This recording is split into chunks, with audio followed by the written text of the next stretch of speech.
దానికి జవాబు ఉంది. I wish I had an answer for it. ఏది ఒకవేళ ఆన్సర్ ఉన్నా కూడా నాకు మీకు చెప్పడం నాకు ఇష్టం లేదు. But definitely not the marriage. రోజు తాగొచ్చేసి బాగా గొడవ చేస్తున్నావు నువ్వు. వినాయకుడిని కూడా ఆయన మన కోసం వస్తే అతన్ని కూడా నువ్వు కొట్టి అవమానించావు. లేదు, అది పొరపాటు. వినయ్ గారు నాకు అన్న లాంటి వాడు. మా నాన్న ఎప్పుడు చెప్తాడు, వినయ్ ఆయనకి మొదట పెట్టాలి. అంత క్లోజ్ మా నాన్నగారికి. ఆయన ఎప్పుడు ఎవరు చేయి చేసుకోలే. ఆయన పొరపాటును కూడా ఏమన్నా. ఆయన నాకు అన్న లాంటి వాడు. సో అది నాన్నగారు ఏం మాట్లాడారో దాంట్లో ఒకసారి క్లారిటీగా వినండి. ఆయన ఏం మాట్లాడారో ఆయన దాంట్లో క్లారిటీగా ఉంది. దాని గురించి నేను వివరణ ఇవ్వాల్సిన అవసరం లేదు. ఓన్లీ దట్ వన్ కరెక్షన్ నేను చెప్పాల్సిన. నేను వినయ్ గారికి నాకు ఉన్న సన్నిహితం దాదాపు ఒక 15 సంవత్సరాల నుంచి.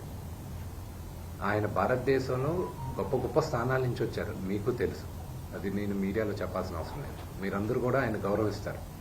మీ అందరికీ తెలుసు ఆయన స్టేచర్ ఏంటో. ఒక అన్నలాంటి వ్యక్తి ఆయన నాకు. మా నాన్నగారే చెప్తారు ఆయనకు పెద్ద కొడుకని. సో దాని గురించి నేను ఎక్కువ చెప్పాల్సిన అవసరం లేదు. అండ్ ఆయన దాంట్లో చెప్పింది అది మీరు అర్థం చేసుకోవాలంతే.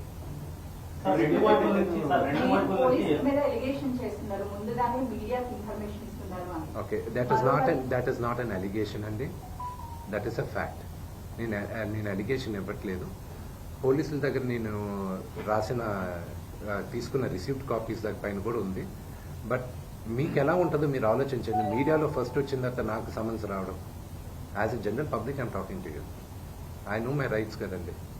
మరోవైపు మనోజ్ ఏమో కంప్లీట్ గా విష్ణు టీమ్ కి మాత్రమే సపోర్ట్ చేస్తున్నారు, పోలీసులు అంటే మొత్తానికి. I feel the only thing is that I leave you to judge it. నిన్న రాత్రి జరిగిన సంగతి యూ saw it.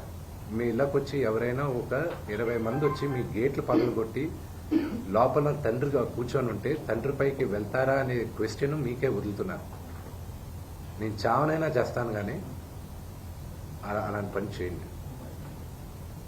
మా నాన్న నోరు మూసుకో అంటే షడప్. నేను కంపల్సరీ చెప్పాను కదండి, కమిషనర్ గారికి నేను రెస్పెక్ట్ ఇస్తాను. I give respect to the chair and I go. నాన్నగారికి ఇప్పుడు న్యూస్ బులెటిన్ ఇప్పుడే వచ్చింది కదా, medical bulletin. So once the CT scan is over and everything is over, నా పరిస్థితి ఇట్స్ యూనో కదిపితే ఏడ్చేటట్టున్నా. My mother is not feeling one at one side. అంటే మనోజ్ గారు ఆయన భార్య వచ్చిన తర్వాత మారిపోయాడు, వాళ్ళిద్దరు కలిసి ఇది అంతా చేస్తున్నారు అనేసి చెప్పారు. నాన్నగారు మాట్లాడింది అది మీకు అర్థమైతే దాంట్లో ఉంది. I don't want. అంటే భార్య మాట్లాడింది మనోజ్ ఇలా తాగేసి అలా చేస్తూ ఉన్నాడు అని.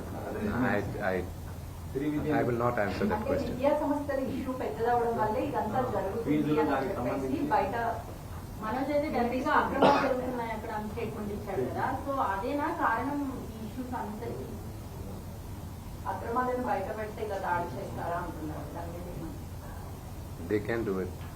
టుడే తెలుగు రాష్ట్రాల్లో Mohan Babu university is one of the most prestigious university. భారతదేశంలో ఐఐటీస్ని ఛాలెంజ్ చేశాం మనం.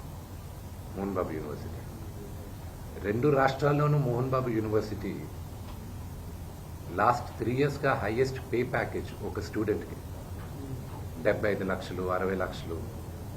ఒక మామూలు ఫార్మర్ డాటర్ కూలి పని చేసుకునే ఒక ఫ్యామిలీ నుంచి వచ్చి 45 లక్షల రూపాయలు జీతం సంవత్సరానికి అనేది ఆ ఘనత మోహన్ బాబు యూనివర్సిటీకి ఉంది.